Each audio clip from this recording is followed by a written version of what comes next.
Olá pessoal, o tema desse conteúdo é potencial poluidor de cidades e indústrias. Nós teremos uma sequência de algumas aulas e essa aí é a nossa aula número 1, em que a gente vai ver uma introdução e uma contextualização sobre o assunto, quantificação das cargas poluidoras, o uso das fórmulas e alguns exercícios. Uma breve contextualização, uma introdução. Muitas vezes, quando a gente chega no AET, quando a gente vai fazer um estudo, quando a gente vai ler até mesmo algum artigo, algum trabalho técnico, eles são baseados geralmente na concentração do poluente da indústria ou do esgoto doméstico. E é um erro somente considerar a concentração do poluente em alguns casos. Somente concentração. Muitas vezes a gente chega no AET, o responsável fala somente a eficiência, que a eficiência é de 90%, 95%. Isso é muito vago. Vamos ver. Vamos pensar numa seguinte situação. Suponho duas indústrias que produzem o mesmo tipo de produto, que geram os mesmos efluentes com características parecidas e que lançam seus efluentes tratados em um rio, também com características parecidas. O que está diferenciando aqui a indústria A da indústria B é que a indústria A lança um efluente com a DBO de 100 mg por litro e a indústria B lança um efluente, já tratado também, com a demanda bioquímica de oxigênio de 1.500 mg por litro. Pergunta-se, qual indústria está causando maior impacto ambiental no leito do rio? A indústria A ou a indústria B? Vamos pensar um pouco. Bom, para dar essa resposta, em princípio, há de se supor que a indústria B ela é mais poluente, ela vai causar um maior potencial impacto no rio. Por quê? Porque a demanda bioquímica dela é maior, 15 vezes maior. Mas vocês não acham que está faltando alguma informação aqui? Que informação seria essa? A informação que está faltando é o quanto cada uma lança de poluente, a quantidade. Essas informações que foram passadas é concentração, ela é relativa, é massa sobre volume. Eu preciso saber o quanto cada uma lança. Então, a gente tem que estudar também a vazão. Então, vamos supor agora a seguinte situação. A indústria A lança uma vazão de 90 metros cúbicos por dia e a indústria B uma vazão de 4 metros cúbicos por dia. Nesse caso, eu já adianto a vocês que a indústria A será, assim, a mais poluente. Por quê? É um novo conceito que eu estou passando aqui agora na videoaula, que é o nosso assunto. É o conceito de carga. Carga é o produto entre a concentração e a vazão. Então, aqui eu pego concentração 100 vezes a vazão 90, 9.000. Concentração 1.500 vezes a vazão 4, 6.000. A carga poluidora, ou seja, o quanto ela lança em massa por unidade de tempo, da indústria A é maior do que a da indústria B. Quando a gente faz os estudos teóricos com resolução de exercício, a gente aprende a teoria. Quando vocês forem a campo fazer algum trabalho técnico, prático sobre isso aí, uma consultoria, é necessário fazer dados, levantamento bibliográfico na literatura e também os levantamentos de campo, que consistem, por exemplo, dados físicos da bacia, como a área da bacia, comportamento hidráulico do rio, vazão, velocidade, uso e ocupação do solo dessa bacia em estudo, quais são os requisitos mínimos das águas do rio. Se é o rio de classe 1, o requisito é diferente do que se for fazer um lançamento em um rio de classe 4. Preciso também caracterizar física, química e biologicamente o efluente que está sendo lançado e o rio. Saber os usos múltiplos das águas da bacia, entre outras informações. Os efluentes líquidos são originados de esgoto doméstico, despejos industriais e do escoamento superficial. Então, nós vamos aprender a calcular a carga para esses três tipos de poluidores.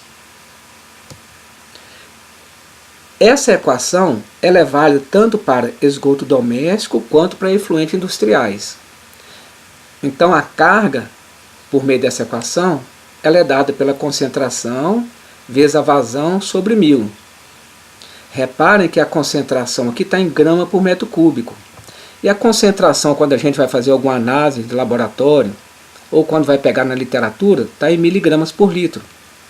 Mas eu já adianto aqui a vocês, grama por metro cúbico é o mesmo que miligramas por litro. A gente coloca aqui para fins de fazer as devidas conversões. Já essa equação ela é válida somente para esgoto doméstico, não vale ela para a indústria. A carga é dada pela população em habitantes, vezes a carga per capita, em gramas por habitante dia, sobre 1000. Carga per capita nós vamos ver no próximo slide. Essa outra equação ela é válida somente para efluentes industriais. Carga em quilo por dia do poluente é dado pela contribuição por unidade produzida, quilos por unidade, vezes a produção, unidade por dia. Corta unidade com unidade, o resultado sai em quilo por dia.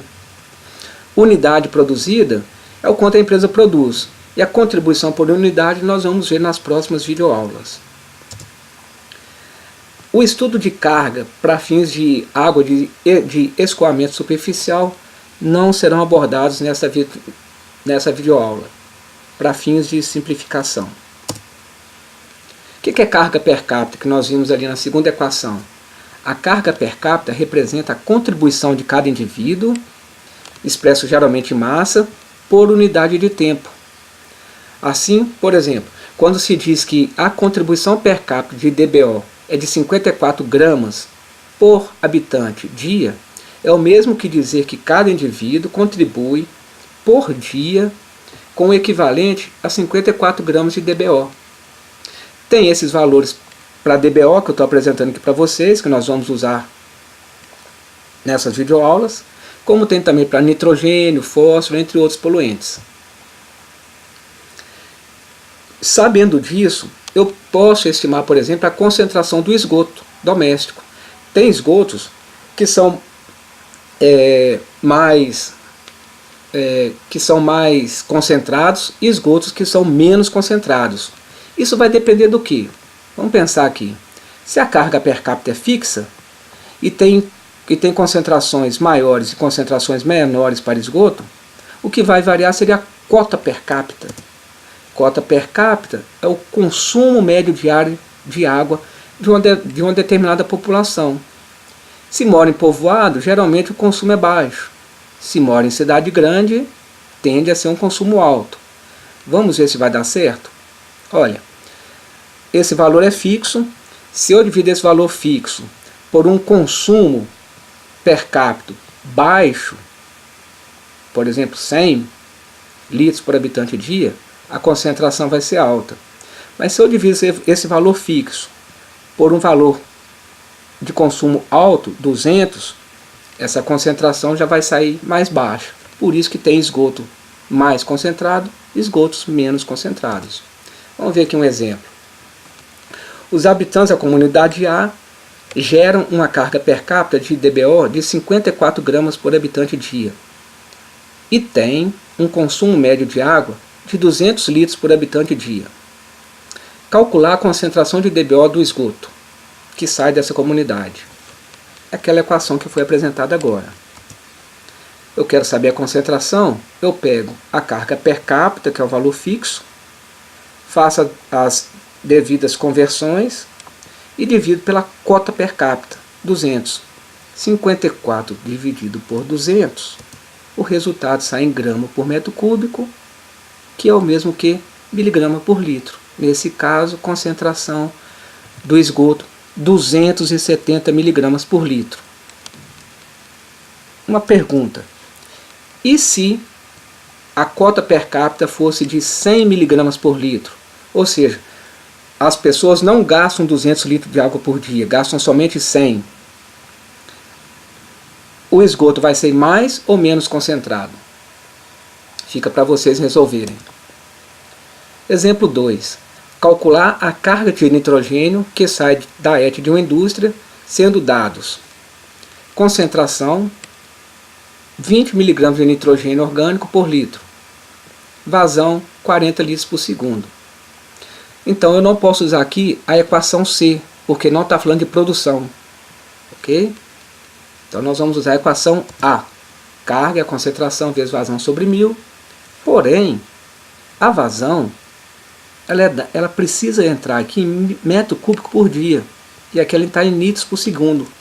Vamos converter a vazão 40 litros por segundo vezes 1 metro cúbico em 1000 litros vezes 86.400 segundos em um dia. Multiplicando e cortando, 3.456 metros cúbicos por dia. É o quanto sai de efluente dessa ET. Aplicando a fórmula da carga, carga é a concentração, 20 gramas por metro cúbico, vezes a vazão sobre 1000. Quanto sai de nitrogênio então? Então sai diariamente 69,1 kg de nitrogênio orgânico dessa ET. Ok? Essa é a carga de nitrogênio dessa estação de tratamento de esgoto.